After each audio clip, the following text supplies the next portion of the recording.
Hi everybody, Vermont Survivalist here, and this video is on knives.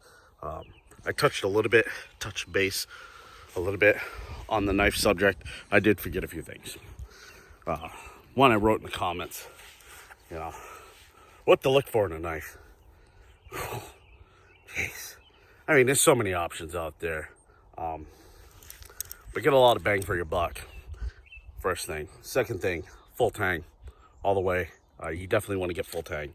The length of the knife, as long as you can manage, like I told Gail, and also some sort of 1095, 1065, 1045 high carbon steel, 1075 high carbon steel, some sort of high carbon steel.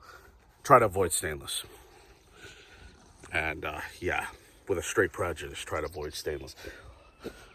Stainless is a pretty decent steel, but the problem is with stainless is that it doesn't hold an edge very long, and you want to really stay away from that. I know there's some pretty decent stainless steel knives out there. I mean, you can get stainless steel knives for like $40, but there is high carbon steel knives out there, options out there for $40, and you just gotta look. You know what I mean? I think 90% of when people choose a knife because it looks cool, just stay away from that. They'll look cool. Look, just because something looks cool, don't mean it's survival sound. You know what I mean? It might be lacking in departments. And didn't your mom teach you anything? Looks ain't everything. My grandfather used to tell me, it's not the face you fuck, okay? It's the fuck you face, all right?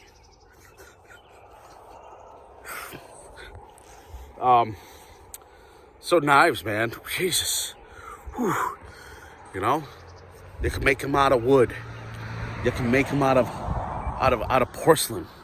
You can make them out of glass. You can make them out of stone. But you need them. You need them. You need some sort of cutting tool. You need some sort of thing to process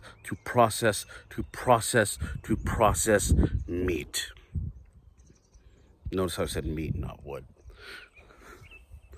And that includes processing meat. I'm also including that in defensive capability. Look, a knife is an awesome defensive platform. Beats going hand to hand. And trust me, if you've been hand to hand before, it sucks. It sucks. Okay, so it's always good to have an edge. Dude, I'm killing it today with the hell yeah. So,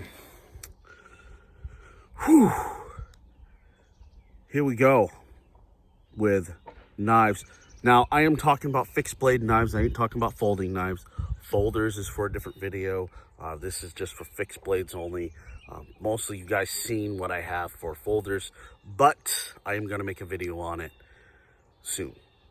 Also, on a awesome note, let's put... So, Prepared Norseman told me, hey, you should get a fanny pack. That works great. Beats taking your, your shit out of your pockets, EDC wise, and you can throw it inside a fanny pack. So I was like, oh, cool, fanny pack idea. I'm gonna try it. Right here. I was seriously stuck on traditional, just carry it in your pockets. But there it is right here, and I put my tomahawk right in there. It's pretty badass. So Prepared Norseman, I am trying your idea out. I love this. More on this bag. You're probably like, what the hell's that? Wait for it. You want to see it? Comment. All right, so back to the shit. Okay, the word of the day is knives. All right. So why don't I just randomly grab something.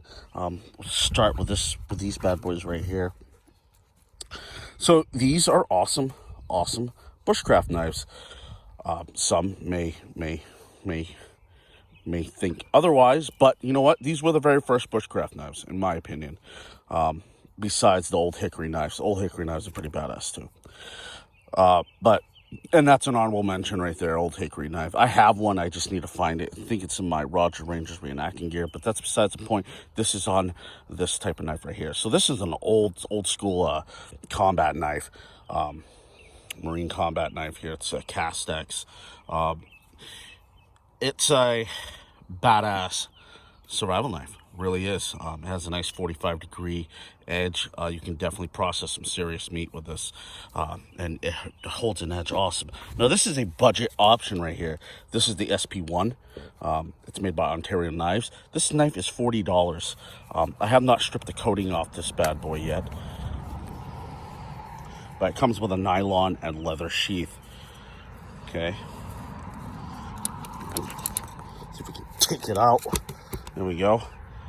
And it has a rubberized grips right here.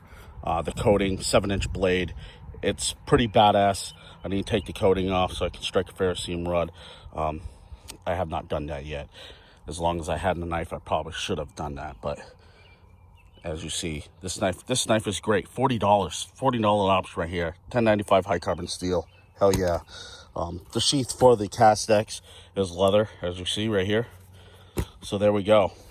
So next option, since we're on World War II, might as well go to this.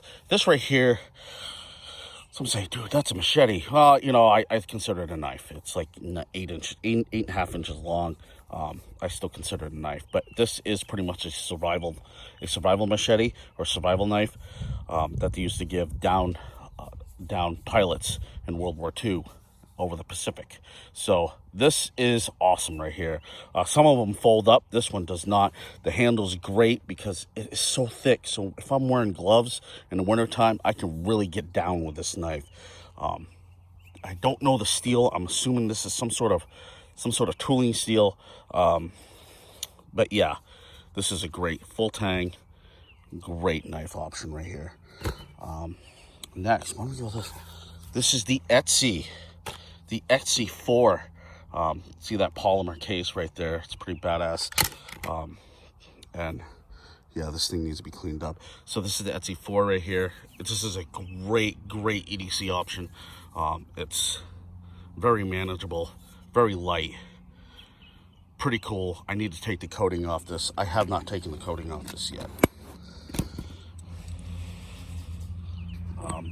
This right here is the Charade Frontier. I got this sheath off of Amazon. There we go.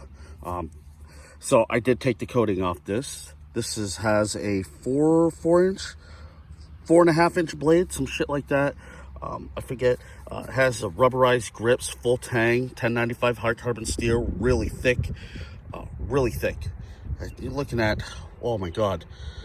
Like, if you were to take 3/4 and put them together, that's how thick this bad boy is. This thing is definitely like super bushcraft. I've used this a lot. It's incredible. Get that nice little overbite right there, so you can really drive in. It's a pretty badass knife. I absolutely love it. Yard line, that curve right there, it's really cool. Great during the winter time. Really awesome knife. And last but not least, this sheath I actually made, and if you haven't guessed it, yes, it's the BK7. This is a K-bar knife. It's pretty badass. The cost is roughly 70-80 bucks. That's not including the scales. If you want to get Monte Carlo scales, has a decent hammer right there. Yard line set up. Hold on, excuse me. Get chewed up here. And some guys baton with it. I don't baton with my knives. 7-inch is a great option. I love the 7-inch thing. Size does matter in a survival situation. But yeah, holds an edge. Awesome knife. So on the other video, I take the coating off and I actually put bluing on my knives to protect my knives because I hate dealing with rust. All right. I just hate dealing with rust. I don't know what guy does. And if you're out bushcrafting, whoops, wrong teeth. If you're out bushcrafting, that's the one thing that you don't want to deal with all the time is rust. So I blew my knives. Blew them. Gun bluing. Just go to Walmart, get that instant blue stuff. There you go. Bang. Done. So yeah, those are just a few of my options. If you guys have any knives that you use and you want to put down below, please do. I'm interested, and if it's pretty cool enough, I will probably end up getting it and testing it out. So yeah, that's my picks. Vermont Survivalist, as always, good to go.